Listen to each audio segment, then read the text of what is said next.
Hello and welcome to the lesson on calculating efficiency. So our learning goal today is that I can calculate efficiency and research products and compare them based on their level of efficiency. So similar to the previous lesson, we talked about the cost of operating furnace, operating light bulbs, and so on and so forth, and this is just a continuation of that calculation. So what is efficiency? Efficiency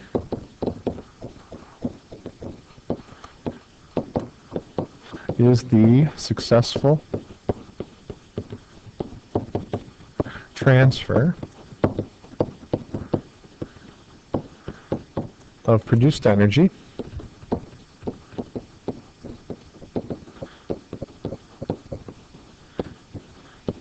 to useful energy. So not all energy gets converted into what we want it to. So efficiency is how much of that actually does get switched over. So how do we calculate efficiency? So the efficiency formula is fairly straightforward. We take our useful energy, we divide it by total energy, and we multiply by 100 to get it into a percentage. So our answer then will be as a percent. Okay, so what we're looking at is how much of the energy that's produced. So we're talking about a motor, we're talking about a fridge. The fridge will receive so much energy. How much of it is actually useful energy? How much of that energy from the motor is actually useful? So we're looking at that amount transfer. So why is efficiency important? If we don't have efficiency, so poor efficiency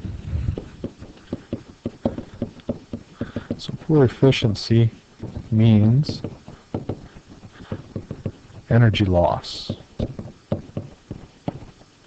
And that could be from heat, sound, they're all forms of energy. So we lose energy through different mediums. All right? Lost energy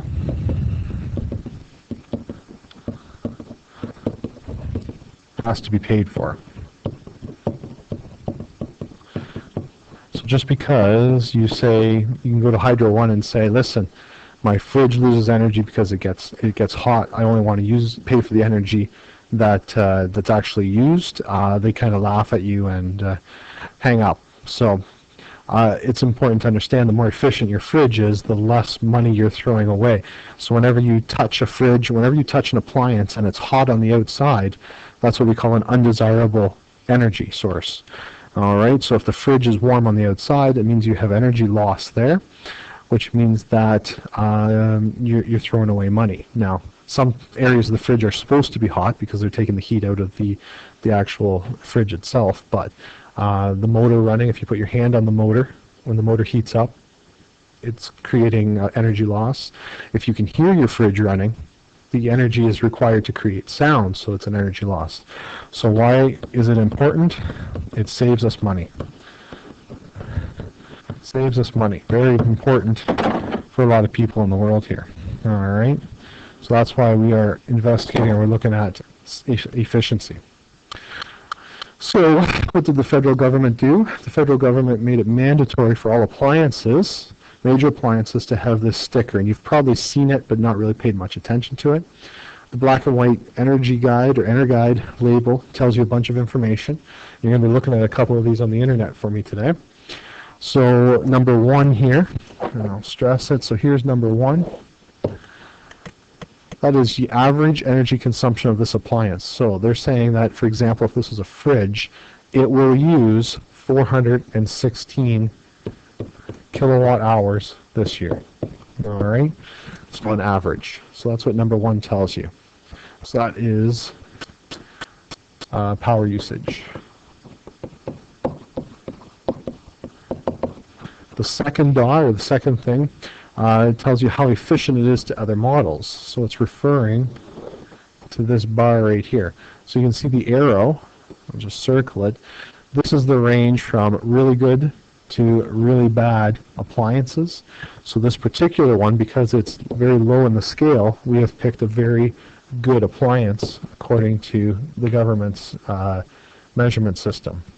So how good?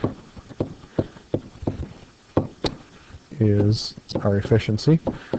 So you can look at that right away, and you can tell yourself, am I buying something that is at the good end or the bad end of appliances here.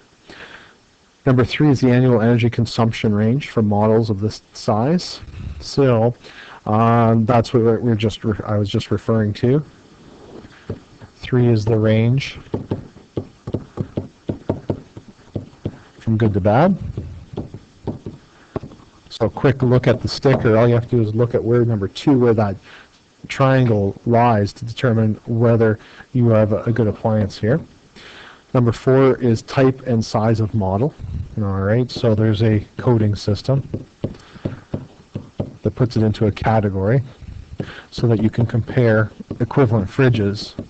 All right, fridges with different sizes, you can't compare. You want to, if you're looking for a 22 cubic foot fridge, which is ironic, we're in Canada, we sell imperial sized fridges, but you want to be able to compare one 22 cubic with another 22 cubic, so it's important to have that information on it.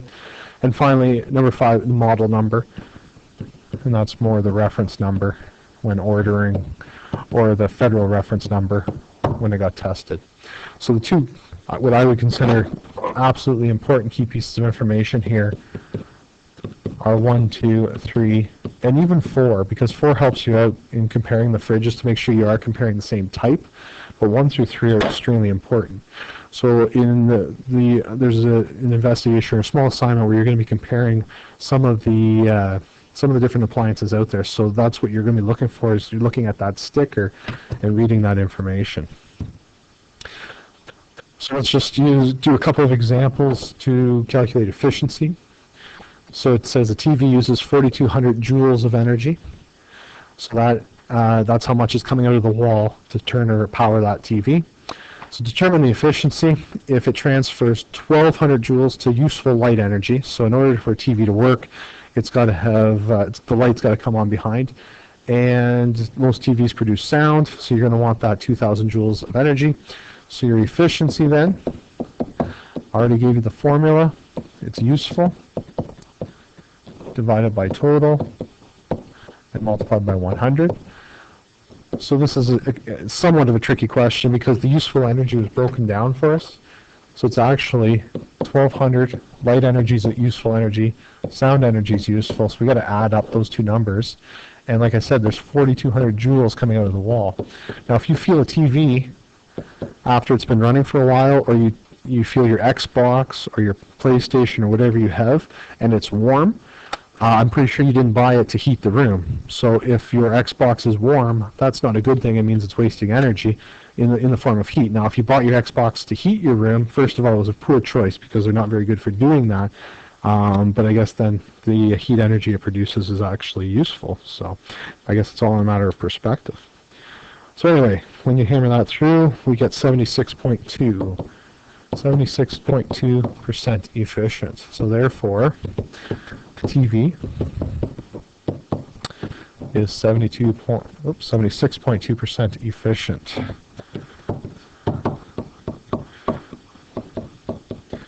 And it really depends on the TV on this, whether that's good or bad.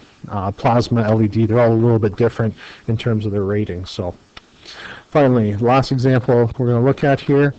Using a skateboard, Nick has to create 3,000 joules of energy from his body to make a board move.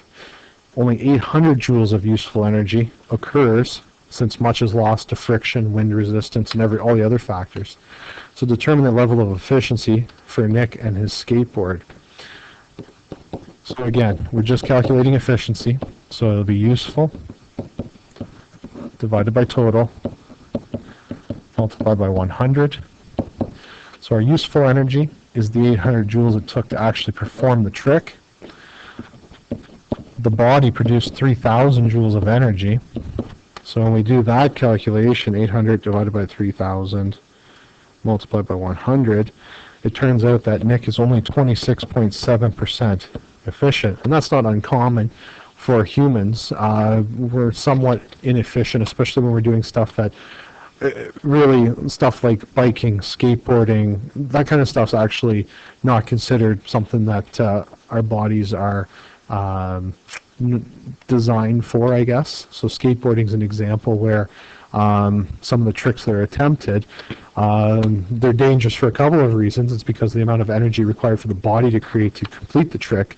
And when you are fighting stuff like friction, like wind resistance and other factors, you lose a lot of energy and transfer. So therefore, in this case, Nick is only 26.7% efficient. So this is a prime example of when you get home, if you were out boarding or even boarded from here to home inside the town, you're tired. Well, there's a reason you're tired. It's because you're producing a lot more energy than what you really are getting out of it.